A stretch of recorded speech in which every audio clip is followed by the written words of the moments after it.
Shalom Aleichem. Ich bin Shmuel Norich, ich bin der Verleger von Vorwärts und Forward und ich will abgeben einen Bericht unserer Lehner und Besucher wegen dem Matziv in Vorwärts. In die 8 Wochen sind dem Hurrikan Sandy haben wir nicht gekannt zukommen zu unseren Büros. Der Binyan unserer ist geworden schwer verletzt. Und in die ersten 3 Wochen nach dem Hurrikan haben wir gemusst arbeiten von unseren Heimen, von wie es hat sich eingegeben zu Internet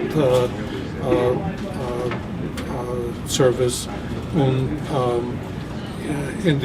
in Mitte November haben wir gehabt den größten Covid und den größten Muzzle, was Bloomberg LP hat uns verbeten zu arbeiten in deren Büros, haben wir hereingebracht alle unsere Mitarbeiter, gemacht 50 unserer Mitarbeiter und sind Mitte November arbeiten wir da bei Bloomberg. Es ist eine große Matone, was sie haben uns gegeben. Trotz die schweren Probleme von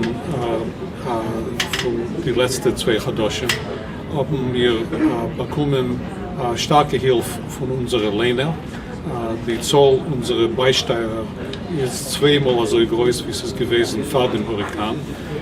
Und der englische Website hat gehabt mehr Besucher im November, wie es hat gehabt in was es ist Friedrichen Chodesh. Das heißt, knapp 400.000 besondere Besucher in Chodesh November. Wir haben noch als nicht die Ziffern von Chodesh Dezember, aber wir hoffen, es wird sich weiter zuwachsen.